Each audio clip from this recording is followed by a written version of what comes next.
Welcome to Sideline the Baseline with your hosts MB and K Lou. MB ain't in the building today. He'll miss today and tomorrow. Excuse me, and Monday show. Got some family business he has to tend to. But we coming at y'all. Pack Jam supposed to be coming on pretty shortly. But I wanted to just get on. Didn't want to be too late, y'all. Uh, gotta Pat gotta get where he can get on probably. Want to start right off. Yeah, y'all saw it happen. You saw them LA Lakers. Um, for you Golden State fans of yesteryear, because it just seems that long since they were on top. You saw a great effort by Steph Curry. I think finished with 37 points and was able to hit a lot of tough shots. And I think the Lakers did a good job of throwing different bodies at him and trying to keep him from his averages, but he played well. LeBron came out on top, hit a triple double, hit go ahead, big 3-point shot, buzzer beater, shot clock buzzer beater, and super deep three that happened. So we were definitely I was excited about that. However, you not want to be that close, but in a one game situation in the NBA, anybody can beat anybody. It brings it back to a college situation and an NCAA style tournament game. And I talked about it on Monday. The NBA continues, you guys, to get it right. They continue to get it right when it comes to being able to I don't know if it is see the future, make decisions based on what they already know works, or take chances and risks to change up the norm and seem like they're on top with getting great results. You look at the situation and you know, shoot, I don't know one player that commented that he was for the play-in style game, and immediately the Laker Golden State game crushes playoff records and viewership. I mean, that has to say something, and that's one of the things that I immediately talked about. I said they get it right. This tournament style play in. We love the March Madness and NCAA style tournament, and they went right after it and gave us a couple games that put us in that mindset and that style. We had Boston have a big game out of Jason Tatum, on the east side. The Washington Wizards versus the who they play. Oh, my bad. It's Jason Tatum's Boston Celtics beat the Washington Wizards, and then the Washington Wizards turned around and blew out. There go Orlando in the building. What's going on, Orlando? What's going on, man? You doing all right? I'm doing great. I was just talking about the Celtics with Wizards matchup, and Jason Tatum went for 50 to get that done. I spoke about the Laker win with LeBron big shot, and then I'm talking about the game last night. The Wizards bounced back after losing to Boston and blow out the Pacers. What are your thoughts on all or any of those games? Well, first of all, the Wizards are playing pretty good right now. The Pacers, they kind of stumbled in. They came into the playoffs really, really, they had issues with the coaching staff and, all these other issues. So they kind of just barely stumbled in there. And so, but the Wizards are playing pretty good. Now, the problem is they run into Philly. And, Right. that's a different ball game. But, Russell's playing at a high level, and Bradley Beal's playing at a high level. And those guys can, they can score the ball, they can carry you. But again, over a 7-game series, I don't know if they have enough to do it, to pull it out. The Lakers, again, you got LeBron, that's just who he is. Uh-huh. LeBron's LeBron, and it's hard to stop him. I mean, that was a big time shot at the end of the game. Right. And tonight should be, and I think the game's tonight, should be a really good game with the Warriors and the Grizzlies. Right. It's out there in Golden State, and it's hard for me to see Steph them losing that game. Out there, but Grizzlies got a good young team, so they could make it interesting. Right. And it seems like another situation. The NBA gets it right. I don't know if you remember, I spoke about how it's just crazy that they make the right moves all the time, man. It's you go all the way back to last year's championship and them being the league to first say, hey, you know what, we're gonna create a bubble, and then seeing an entire playoff go through without zero issues. Everybody stayed at full strength as it relates to COVID. And then you turn around and they got this play-in stuff that, look, we're hype about. This play-in, I think, has driven more interest than some of these first-round matchups that are going to take place. And you know what? Adam Silver knew that the entire time. He, like you mentioned, I mean, he's a brilliant guy. The league does a great job. And, I think I think the players have an issue with it right now. Right. Maybe some of the coaches.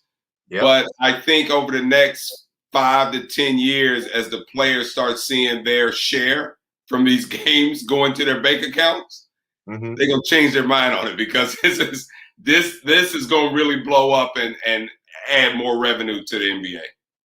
Yeah, and Pac Jam talked about his only beef with it was that teams would try to position themselves in the future,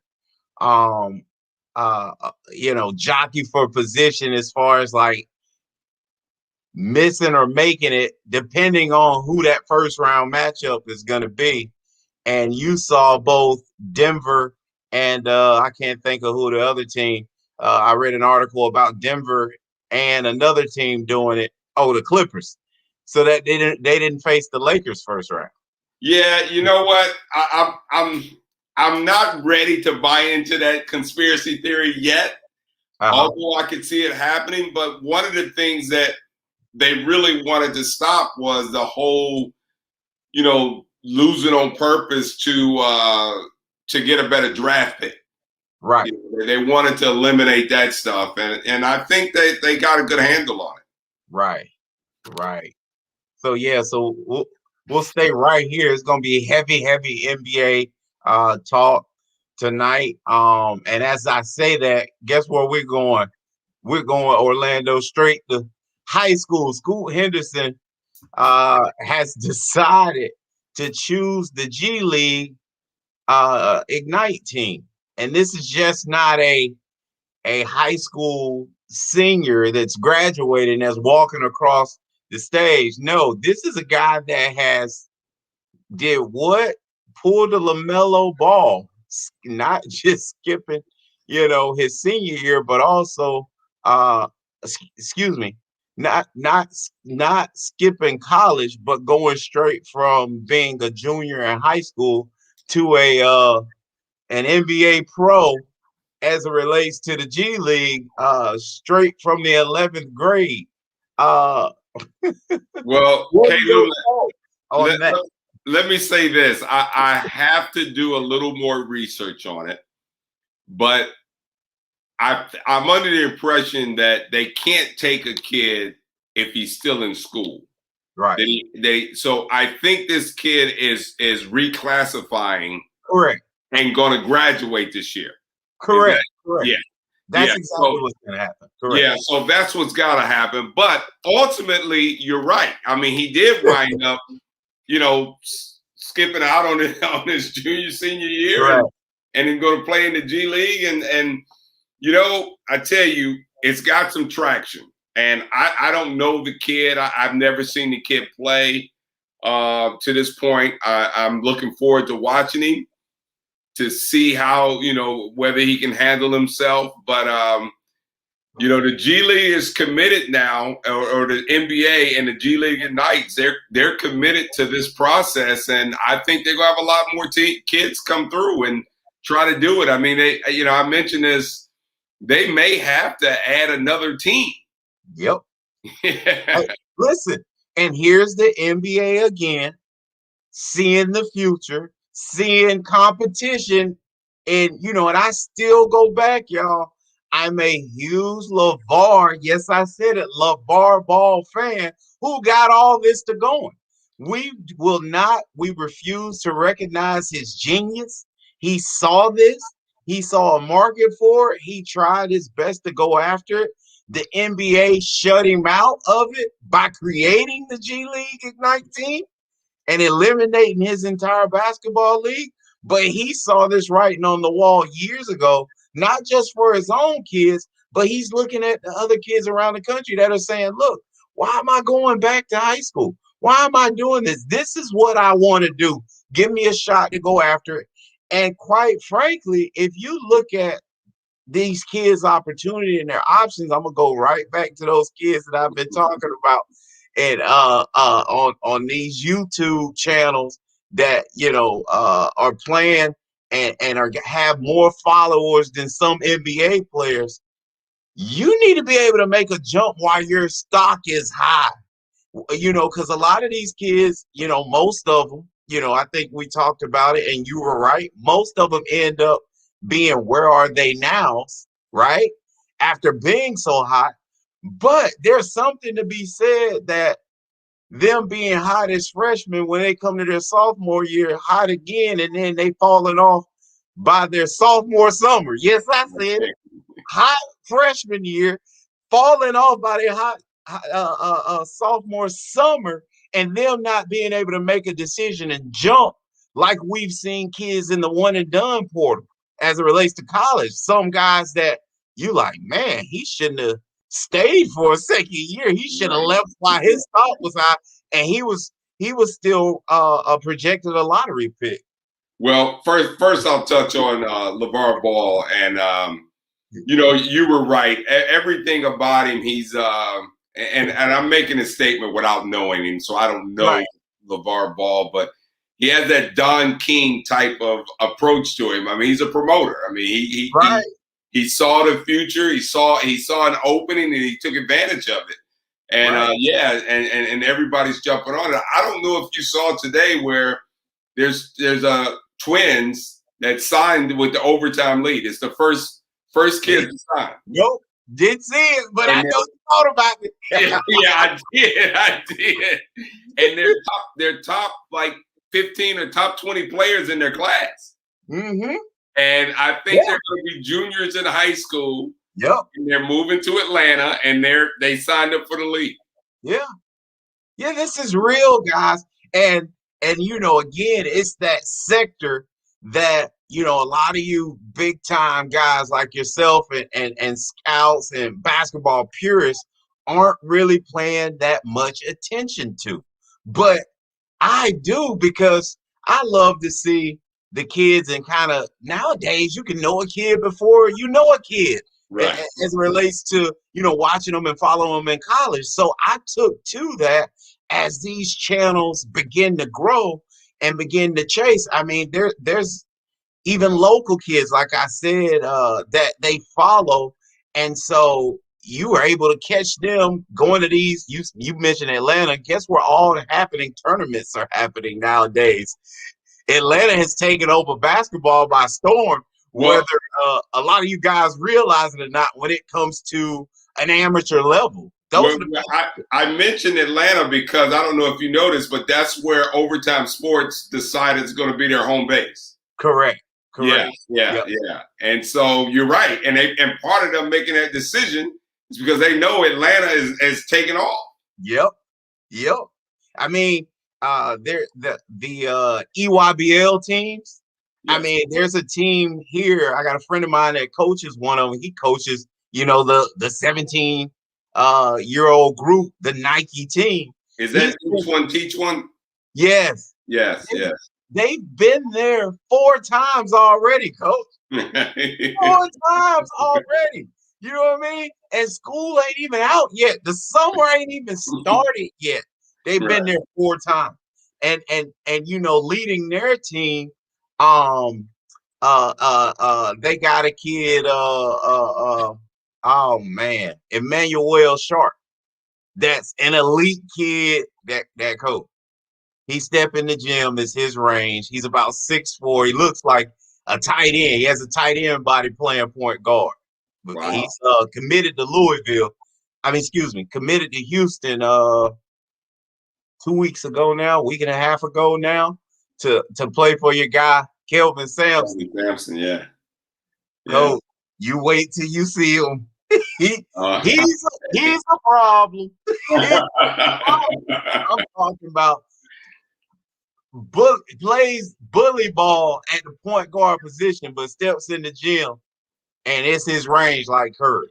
Let's go. well, each one teach one has historically has had a really good program. I don't know if you know this, but Ben Simmons played for him. Yep. He Yeah. came from Australia to play for Right. them. So it doesn't shock me that they got another one coming down the pipe. Yeah, definitely. Steve Reese runs the program down here. And Chucky Atkins, ex NBA, former NBA player, Mari Stoudemire started that Each One Teach One program down here, and they've had any who's who that hit this state. Even Dwayne Wade's son played for him. You name it. They if the guy was big time and he was a pro coming out of here, probably as far as back as 10 years ago, he probably touched this program somehow, somewhere. I agree. I've known Steve for a long time, and he's done a great job. Done a great job, and does a great job with not only the elite guys but other guys within his Right. program, and, Right. and developing those guys and getting them exposure and giving kids opportunity. He does a good job.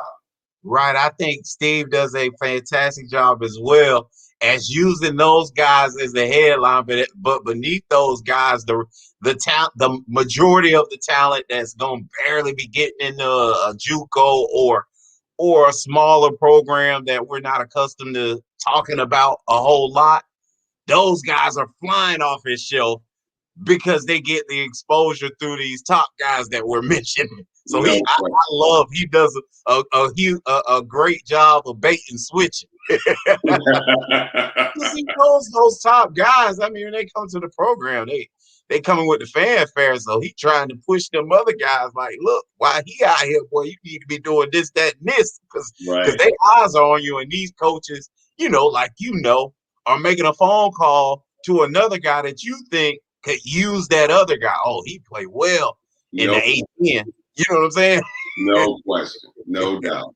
Now, Fred jumps in and says, "Yeah, the Twins went to West Oaks Academy. Coach, guess what? That's a program right here as well." Oh, West Oaks is in Orlando? Yeah. Yep. That's okay. I didn't know where they were from. I literally just saw it today. Wow.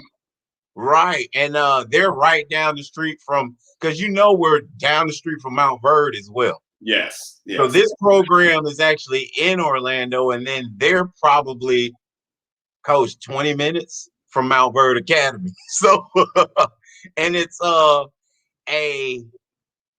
much lower, when you say programs, it's a program that doesn't have the same structure or build as Mount Verde, but they're starting to produce big time talent out of that program. You'd be surprised. I think they've had like 3 pros to come out of there thus far, and it's a you ride by their campus, you'll blink your eye past it, never know what you just passed. So it's interesting that Fred is educating me on definitely where they're from.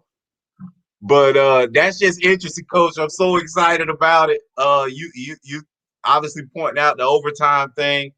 Now we have Scoot Henderson leaving, as a junior. And yes, you're correct. He's gonna go ahead and reclass. But guess what? That's the style. That's the word of the day that has become synonymous with playing basketball. Period. Nowadays, like if a guy feels like he can hit it now, they're reclassing. They're taking, and with the emergence of being able to take online classes and these credit retrieval type courses where you can basically go right to an internet-based education that exists in your own county, where you are right now. This is something that these kids are capable of doing very easily.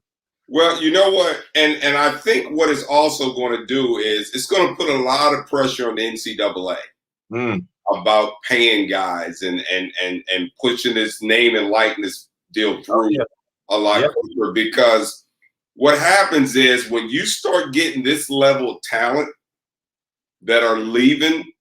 Now, CBS didn't sign, or I guess it's ESPN. I don't know which company has it, but they didn't sign for that March Madness tournament to watch subpar players. Right. They want great players playing in that tournament. And so now they're going to have to they have competition for these great players. Right. And the television networks saying, hey, we giving you billions of dollars to put out a good product. And we looking around, and overtime's got these guys, and the G League got these guys. Like, what are we going to do here? Right. So it'll be interesting what direction they go now. Well, it's interesting that they may not go anywhere, Orlando. It's funny, based upon the simple fact that the NCAA, Emmert, it was said that a year ago, right before COVID, he re-signed with the networks, but signed one of the worst deals in history. As it relates to what the NCAA worth was and what he was able to negotiate. So they may not say a word because they got it for the low anyway. Right. But these networks, with what's left, if you're the NBA and if you're overtime, you're chomping at the bit because you may be able to get what was left over. from the deal they were supposed to get. There was an article, Orlando, probably about 2 months ago that spelled out how much he lost in the deal.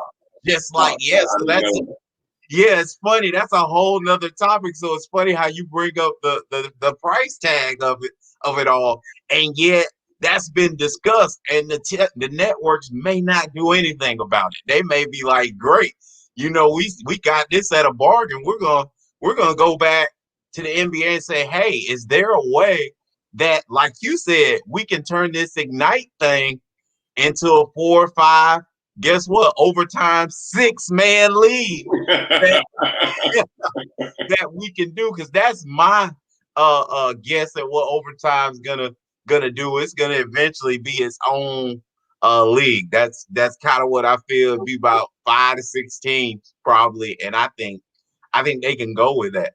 We have Fred also to say the NBA pulled the Mark Zuckerberg on LeVar.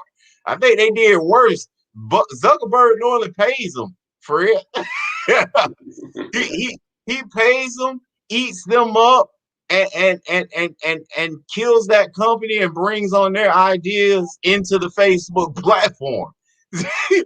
But they end up getting paid most of the time. They ain't pay LeVar, they just shut him down. And then and then Karen Hoffman says, no education first.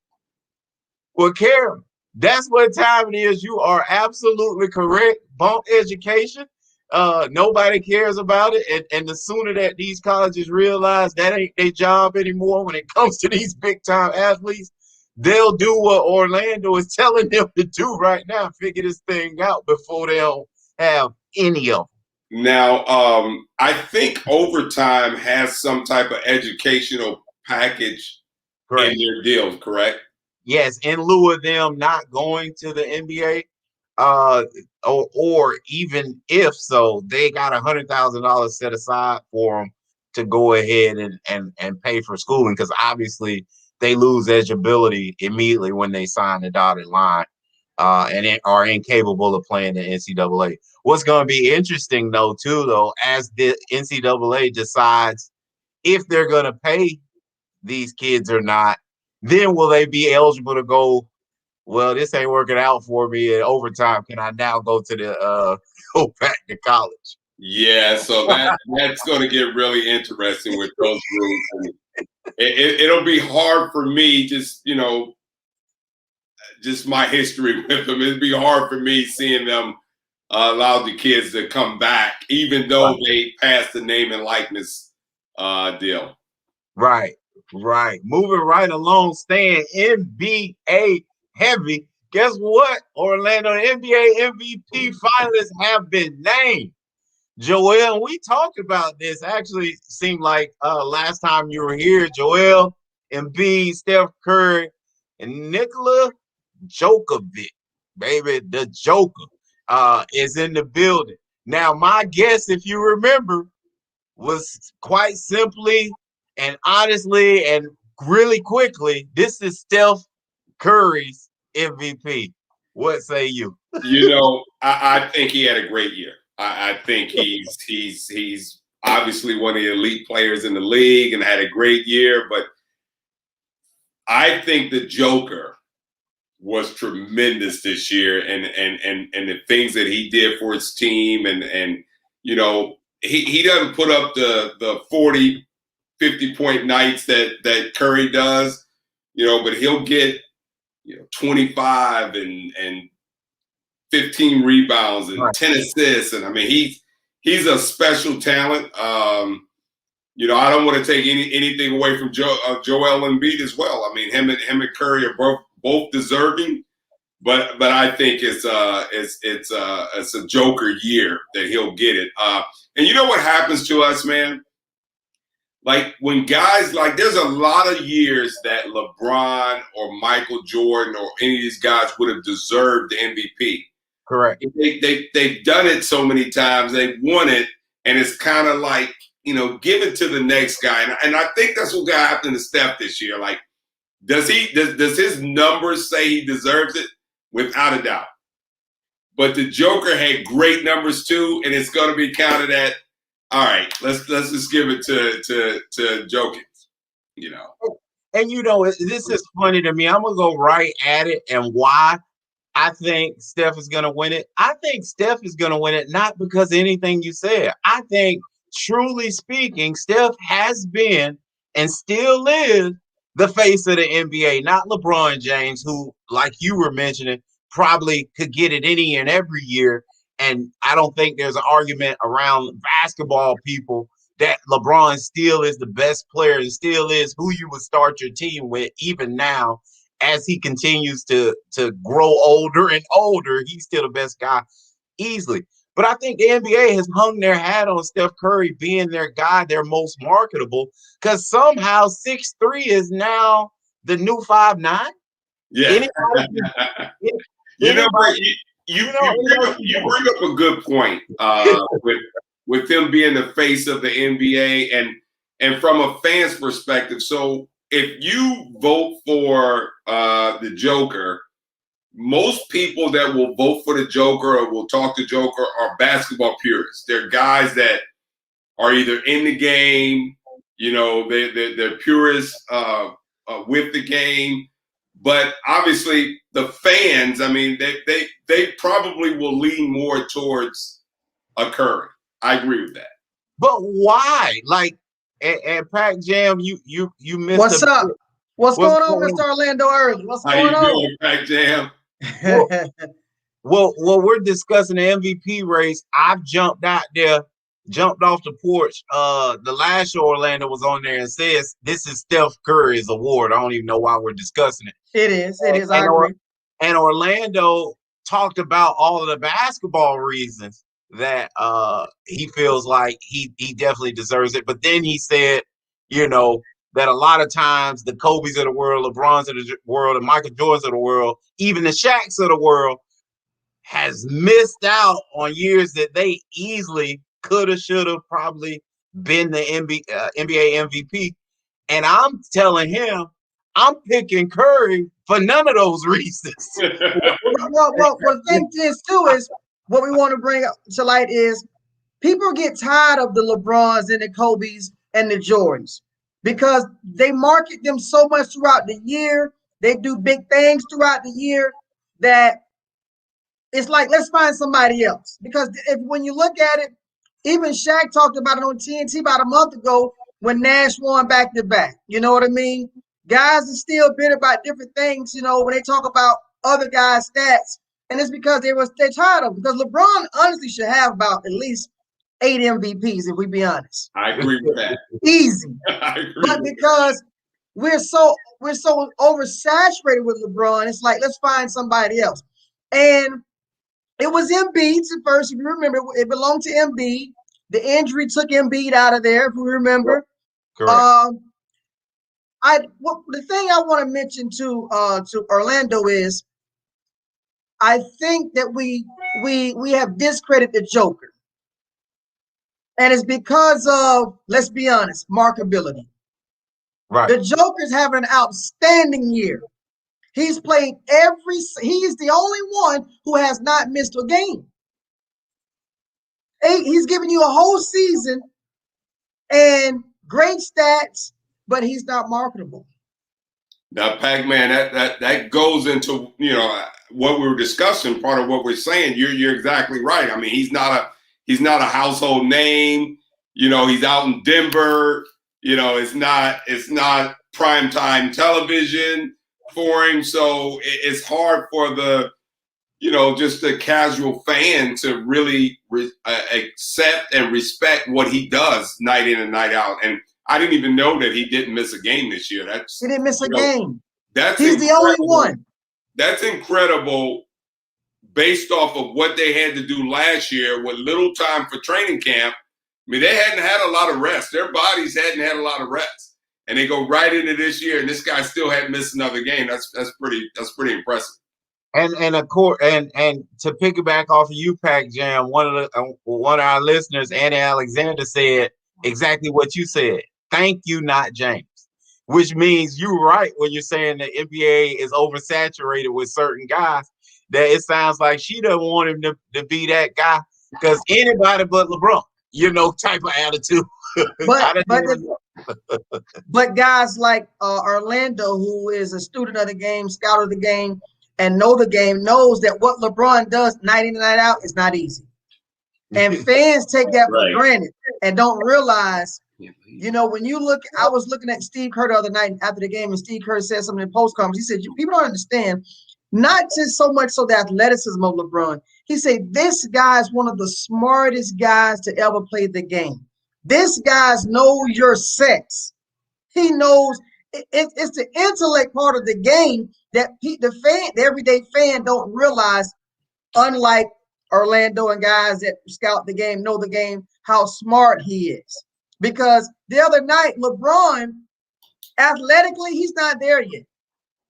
But he knows so much of the game, fundamentally sound, and the different nuance of the game. He was able to make plays that other guys would never be able to make. You know what? Now, you did mention LeBron's not there athletically yet, right? Right. Yeah. So him not being there athletically yet, and I agree with you, is still just as good as a lot of guys. Right.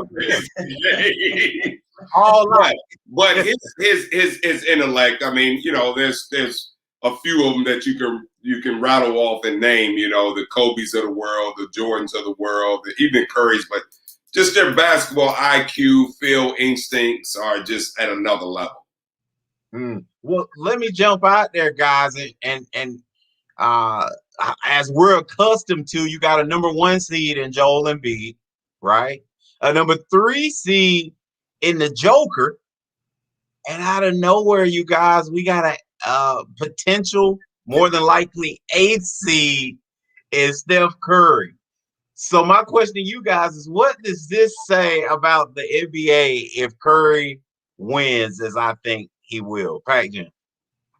Well, again, I think because of the year we had, and I hate to say this, I hate to sound like cliches, but the after effect of the COVID has made front offices and the media look at this thing in different ways, because it used to be we gave so much credence to the number 1 team, who was the best team, who had the best record, who had the home field advantage. But since COVID, we're now more or less, we have become so appreciative of guys playing now.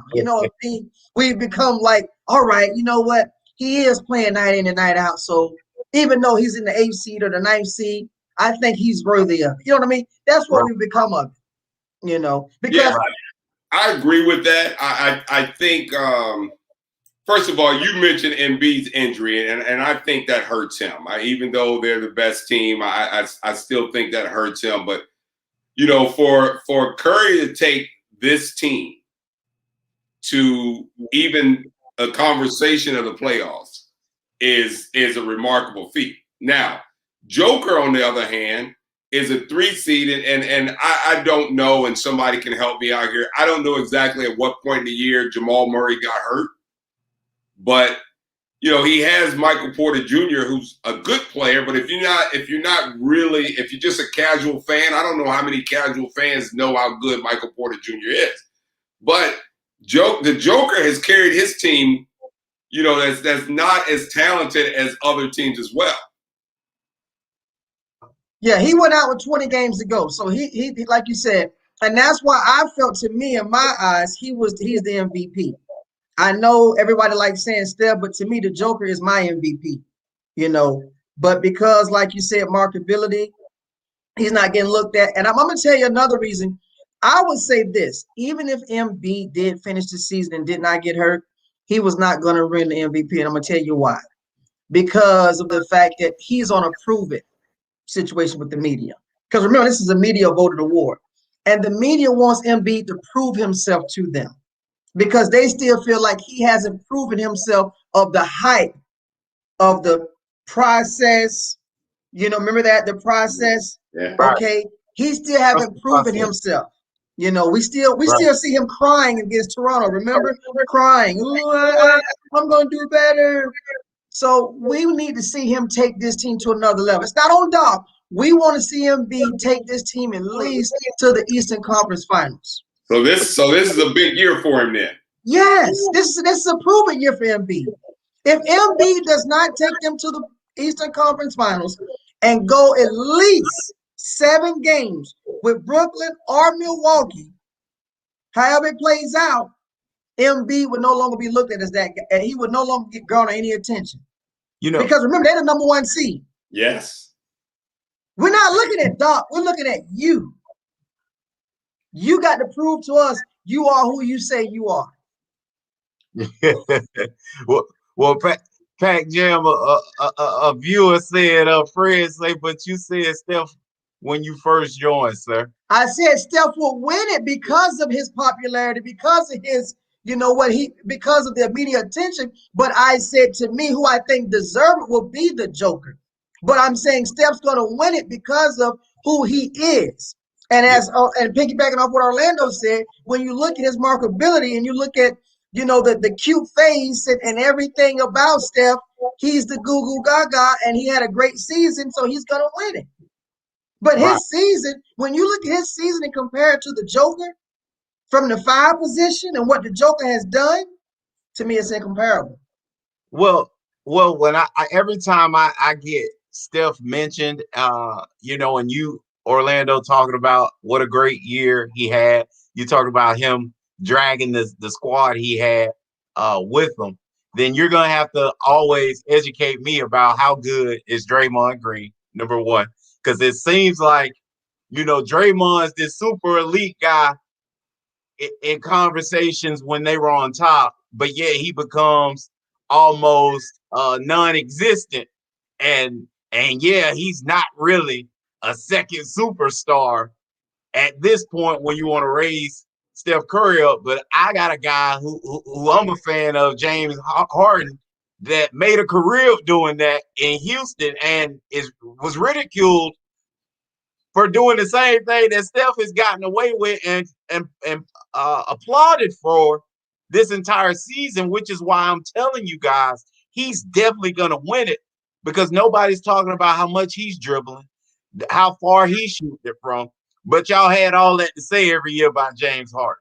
Well, the difference is, and this is coming from a pure basketball perspective, the difference is James Harden, all of his baskets are coming off the bounce. They're coming off him creating shots on the center.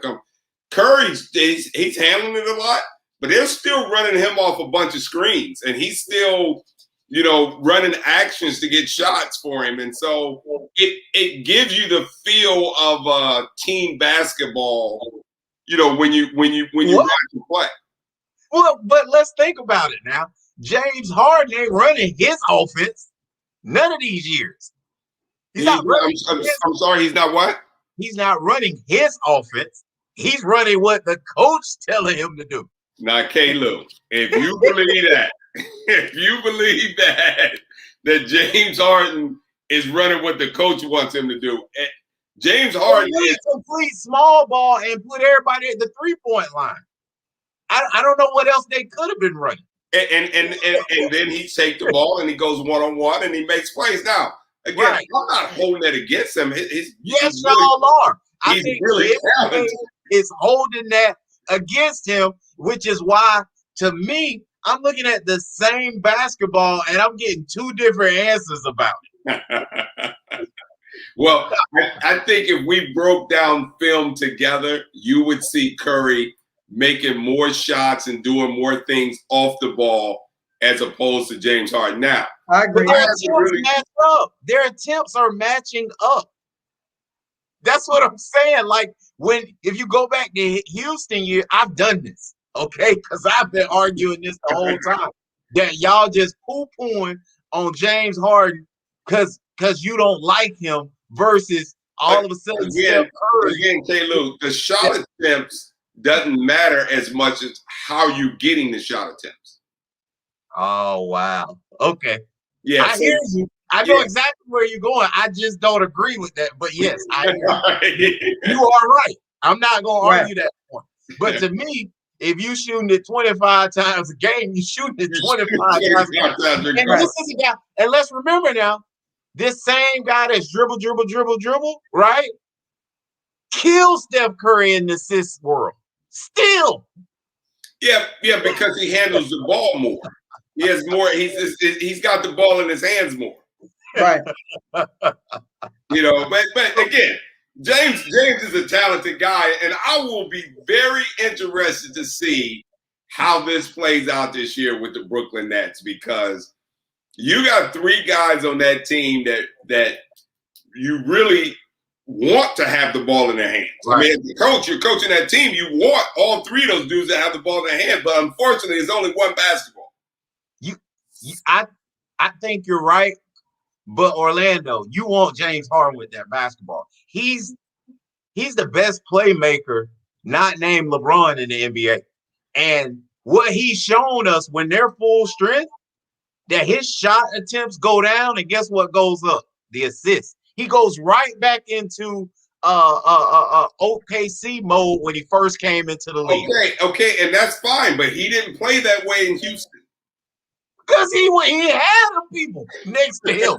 He had some high level let's call them role guys, right, to stand there and knock down the open tray ball. Like, we were bragging about all his guys about what they shooting from the field.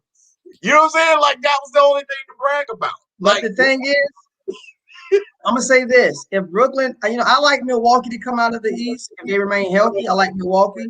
But if Brooklyn comes out of the East and lose to LeBron and the Lakers, that Brooklyn team, no matter what they do after that, would never ever be able to live that down.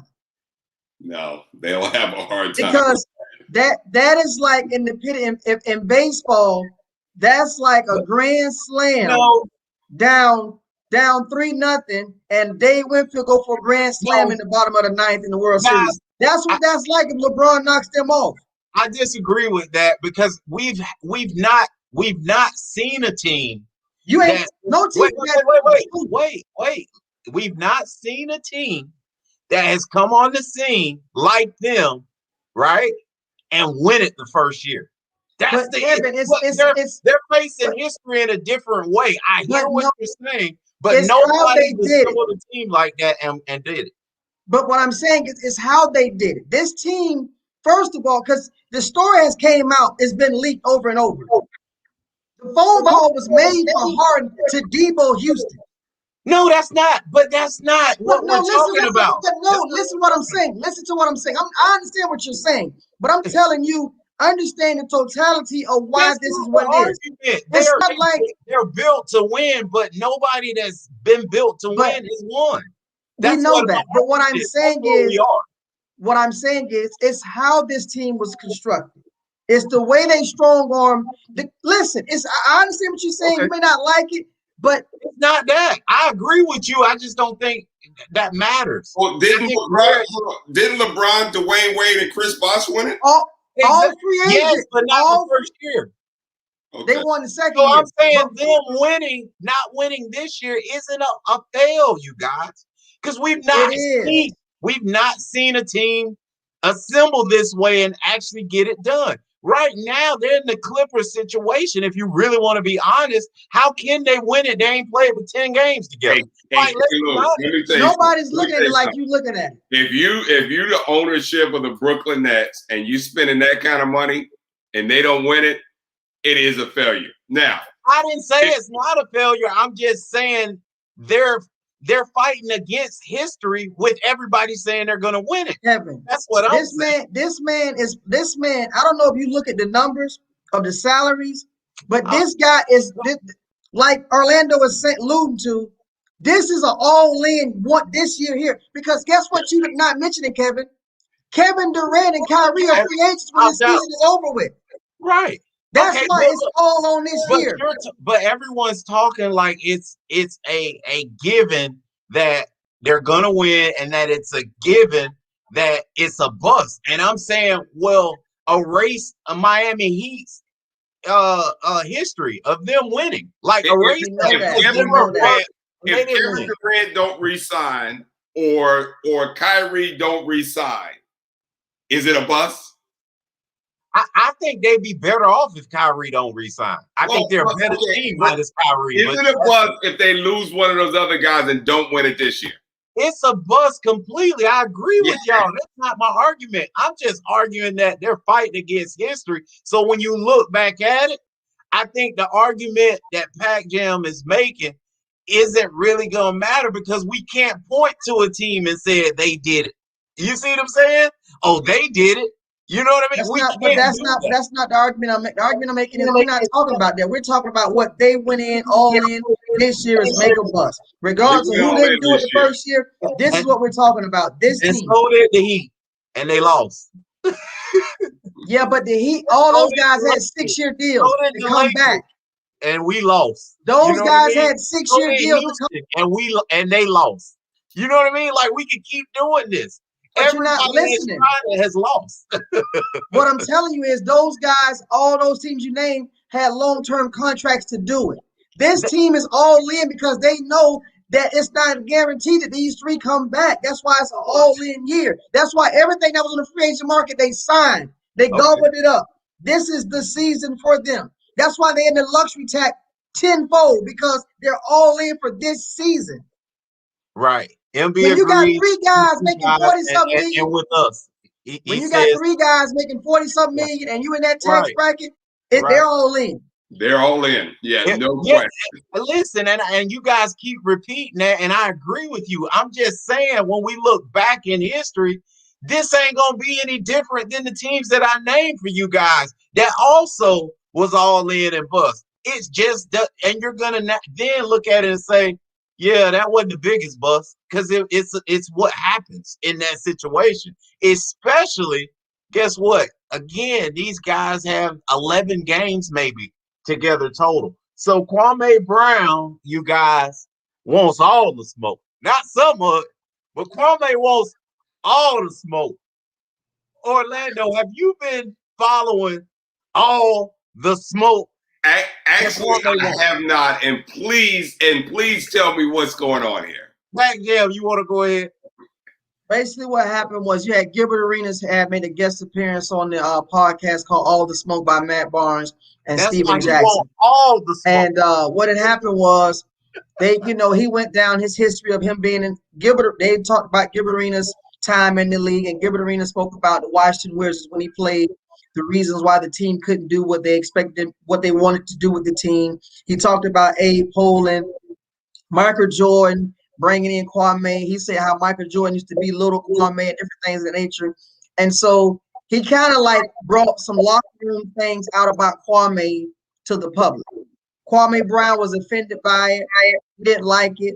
Matt Barnes alluded to the fact of when they had Jenny Buss on the show on All the Smoke a couple weeks prior to that, when she went to bring up Kwame Brown, and Kwame Brown didn't like the things that was said about him.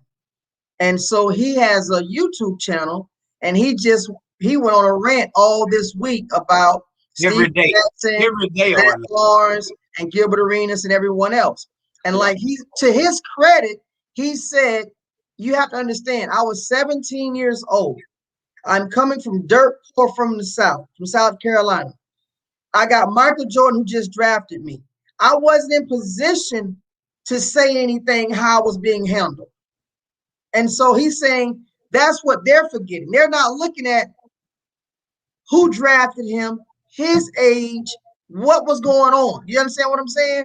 He's saying everybody's calling me this, calling me names, but understand, first of all, he said, and he replayed his draft night interview. He said, I won because I brought my mom and my brothers and sisters. He said, I didn't even have shoes. Remember they talked about how poor they were. They stayed in the house. They didn't even have a bathroom in the house. They had an outhouse bathroom. A lot of people don't know about what an outhouse bathroom is. And he was like, listen, I won just on the magnitude that I got drafted. You know what I'm saying? And here I am, 17 years old, drafted by my idol. And he was like, you guys are talking so bad about me, but you're not looking at the totality of my situation. Okay, so I understand it now, because I did catch Gilbert Arenas talk about how Michael Jordan handled him and how he would talk to him and how he took all his confidence away from him and he was trying to help build him up. Matter of fact, he called Kwame a show horse or show pony or something like that, saying that, he was just this big body kid that looked great, but there was nothing inside of him because Mike had took it all from him. Right. So, yeah, I understand that. I will say this, without knowing Michael Jordan personally and just reading stuff that people say about him. And obviously we all watched the special, but Mike can be really hard on you. And on a 17-year-old kid, I can see how he could really, really destroy his confidence. Wow, that's interesting. But what I wanted to discuss about Kwame's response was, first of all, this is a guy we've never heard from. I don't know when his last basketball game was, but we never heard from him, even when he was a young guy playing in the NBA. Okay, so for him to respond after he's been categorized as a bust his entire career, there's a reason for it. And he spends most of his time actually on these rants discussing those reasons. He goes off on these guys individually, personally, but what he's actually saying is, and it's a bigger issue, guys, and wanted to get your opinion on it, is he feels like they're propping up black men to emasculate and dominate and degrade and talk bad about other black men. And that's what he is actually really pissed off about. Now, his rant is off the chain. and most of it you can't even listen to. And when you on YouTube or the other people's channels and you listen to the rant and it's getting blurred out on that, it ain't even on regular TV get blurred out. You know it's too much for TV, baby. So unless you're on the internet, you'll never be able to hear this rant. And on the flip side, you guys, like I say, his point ain't even why you bad mouthing me. It's why are you being used? And what you say, Fact Jam? Well, the thing about it is this: it's a thin line in critiquing a player's game and talking about a player. Right. And even some of the best, most seasoned journalists, sports journalists guys, have found their way in making that mistake. Right. Because what we and the thing about media is the media wants to give you so much access and so much more, and then they want, and at the same time they put their opinion in. They got the producers saying, give them this, give them this. So like I say, it's a hard job. It really is. And the thing is, and that's one of the things they tell, guys like yourself, former athletes and former coaches, they say, hey, when you take those jobs, you got to be willing to give them the negative about a guy, even if this guy's your friend. You know what I'm saying? And that was but there's definitely a way to do it. And the thing about it is, some guys aren't going to receive well regardless how you say it. They're just not. Well, that's just how they're built. That's how they're molded. That's their makeup. I like KD, so I get You know what I'm saying? Some guys aren't. But some guys understand your role and what you're doing, and they know it's not personal. And I think with Kwame Brown is, I just feel personally that there was a traumatic experience with that Michael Jordan situation. Because if you remember, listen. Yeah, but we're long past that. He's heard. Yeah, but it doesn't matter. He was, as he said, heard all of it. If you look at what he kept saying on that YouTube, I was 17 when Mike was doing that. And even Gilbert Arenas said, he said after Mike would go off on him like that, he said his peers didn't even know how to comfort him. And something I seen the other day was, I didn't know, I just found out that Larry Hughes, they called him the Whisperer. Larry Hughes was the one that was able to talk to Kwame to settle him down and bring him back after Michael Jordan goes off on him. And the other day, Gilbert Arenas asked Larry Hughes to go talk to him. And Larry Hughes said, I'm going to wait till y'all finish all of this. Then I'll talk to him. K-Lou, here's the deal with, and I hear what you're saying. But you never know what we keep inside of us. And how things are bottled up inside of us, and it's bothering us for this many years, and it just came out. I mean, it was obviously a traumatic experience for him. I'm not disagreeing with that point. What I'm saying is he came out specifically about to particular people about what they said, and he's explaining why Pac Jam understands the story and all that. We're all getting the why, what the actuality of what was going on, but he's still saying you don't know these things, but yet you're still being used to talk against me. Now, here's what I looked at, you guys, and I averaged everything out, make it simple. Kwame averaged 7 points and 6 boards for his career. He made $64 million. Guys, he got about 6 deals, okay, in a 14-year career. And that's because you can't categorize a NBA player in that situation. Another $35 million in endorsements. So this guy almost ran to the bank and left with $100 million. You can't categorize a NBA player, watch this, with that kind of background as a bust. However, when you're the number 1 pick of the draft is what Kwame, I think, has a bit of disconnect to. Then you're not looked at as a NBA player. You're looked at as a generational talent. Every NBA number 1 pick, we judge them based on who you were picked in front of and who you were picked like. Okay. Let me ask you this, and without a doubt, you know, it says numbers say and everything we watch say that he was a bust. Okay, Right. I'm not gonna shy away from that. Right. But somebody had to pick him number one. They made a mistake. It's correct. It's not all Kwame. I mean, you know, sometimes I mean he didn't ask him to be the number one pick. Correct. Somebody in that front office made a huge mistake taking him number one. Correct. They busted. We always go on the player. Right. But I honestly agree with you. I go against the team. Michael Jordan continues to bust every year. Like, they started talking about the people he's missed and who, like, I'm talking about last 5 years misses. You know what I'm saying? That he picked instead of this guy, all of them are stars. You know, so, but I just wanted to make a simple comparison. Not even necessarily with the guys that he talked about, but watch this.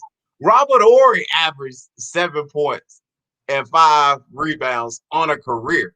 We look at him as basketball royalty. Hey, Rudy talked about it. Somebody talked about him going into the Hall of Fame.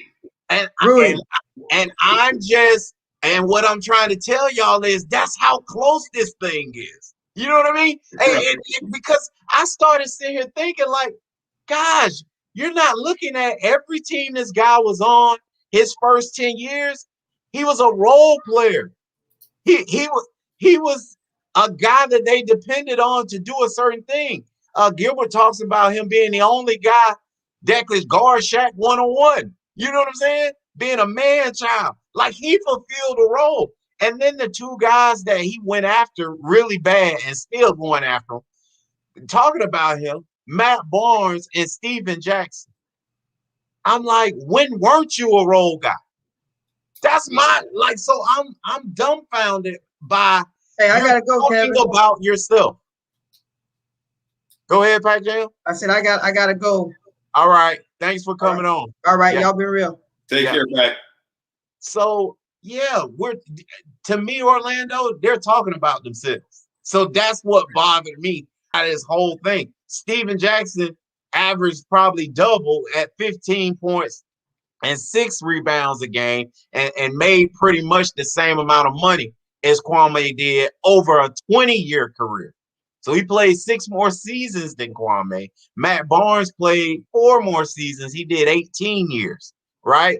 But these are, and you know, it's to me, it's that media effect where if you spend enough time on this side of the mic, Orlando, your playing days or coaching days just grow better and better and better and better. And I'm like, have you forgotten Steven Jackson? Ain't nobody ever wore your jersey. You know what I mean?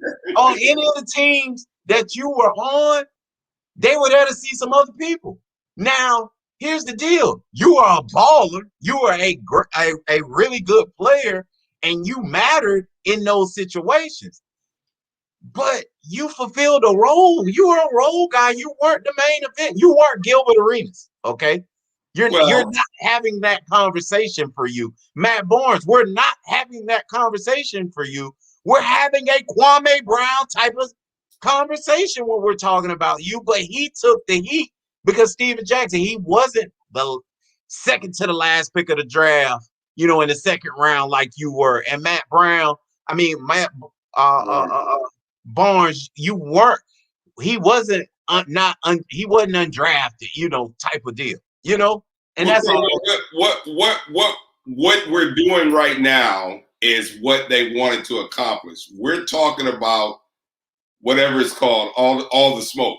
That's what we're doing. We're talking about all the smoke and all of the attention that they're getting right now. That's kind of what they were looking for, you know, in this whole. I don't necessarily think they were, because he picked different spots on a show on the show that they said these things on, and it became viral because Kwame responded. Yes, so that's what happened here, and everybody's blown away because he's never responded. Like, he just lets the stuff go. But I think because it was NBA guys who he knew, respected, and played with at times, that it rubbed them the wrong way. And and then he went on another rant, and he's saying, now I've taken all y'all followers and I'm gonna do something positive with them. Is how he looking at it. And I'm just talking about it like, man, like in two issues. The one I brought up first, his feeling of them using black males to kill other black males, essentially, and then him, and then the fact that Matt Barnes and Steven Jackson acting like they're LeBron James, Jason Kidd, Michael Jordan, or somebody having a conversation about someone else, when in reality, to me, you're talking about yourself. Right. Well, I hope that and I don't think it was. I have to watch it, but I hope it wasn't a deal to tear anybody down. Obviously, when you in the media and you talk about a subject, it's gonna rub some people the wrong way, right? And fans and people want to know the inside. They want to know. They want to be in the locker room. They want to understand. They want to get a feel for what it's like in that locker room. And Gilbert was basically, telling them, "Hey, this is what happened in the locker room, irregardless of the feelings." Now, you've been in the locker room. I haven't played professional. I played in college, but we've been in high school. We've been in locker rooms before, and most of the time, what goes on in that locker room is sacred. Right. That stays in the locker room. That's between us. Well, now that this stuff gets out of the locker room, right, then it becomes personal. Right. And I just think, you should always keep it professional. Just like in discussing, because if I'm taking sides, I'm understanding Kwame Brown in this situation and taking his side if I got to choose a side. But you see me not attack the other guys personally. Right. I'm showing you what they did on the floor professionally. And I think if they keep it as that, but Steven Jackson is poking the bear and saying, you suck at basketball. Like, who says that? You know what I mean? Unless we playing street ball, right, Orlando, and we going at each other. You see what I'm saying? Right. The dude played 14 years in the NBA. Started most of them. Yes. You suck at basketball can come out of your mouth. Well, in that, so then Steven Jackson, you telling us the NBA sucks. That's what you're telling us. You know what I'm saying? If you're telling us that. Because the guy that was coming in behind him was probably not better than him. You see what I'm saying? So if you to me, like, you're destroying your own shine, Orlando, because you played in his era. Makes sense, Kalo. So that's why I'm like, man, no, you should go to what you know. Hey, man, you ain't do nothing against Shaq, or you ain't do, nothing against the Dream, or you didn't do nothing against, whomever else, Go at that, like, stories, in the locker room, like you're saying, we like, we gonna be all right this week. You know what I'm saying? If we playing an all pro right side, a guard and a tackle, you looking at that D and that 3 technique or that nose to that side, you say, look, baby, I don't want him in my chest. You know what I'm saying? Like, that's the conversations that you have. You know what I'm saying? Like, I was watching a game last night. A couple nights ago. My daughter has gotten on this kick of trying to find me on YouTube. And I didn't even know, some of the old games were on there. And I'm like, and one of the plays, the nose tried to do a stunt, the nose of the 3 tech, and the nose was in my lap. And I'm like, how do he expect me to make a play with him? They done pushed you. Now I gotta not only get off this guard that's waiting on me, but I gotta get off you first. And that's the conversation you have with your guy. Right. You know what I'm saying? It's like for you, they big old power forward coming hard to set a screen, and the dude and your power forward ain't saying nothing. Right. And you run right out into him. You don't remember nothing else but a whistle. And they talking about it's a foul on this dude, and you think somebody done knocked you out. You like, who fouled? I found somebody. You know, you don't even know what happened. You done blanked out for a second. That's what that's like for us. Like, dude is in your lap. You don't know what else is happening because the dude is in your lap. Your guy. Yeah. So yeah, man. So I think they were wrong. I think one thing Kwame has done by coming out like this is they gonna think about what they say from now on. Okay. Yeah, I mean, probably so, and also I hope this helps Kwame in a way that he's able to get some things off his chest that probably been there for years, man. Right. For years. Right. Well, we appreciate you coming through, Orlando, man. What a great conversation. We always enjoy you when you come on. Love to have you back as usual again. And man, thanks a lot. Well, thanks for having me, and I'd love to be back anytime. All right, go. We'll talk. All right, guys. See you later. Bye. Well, we appreciate y'all for stopping up, pulling through.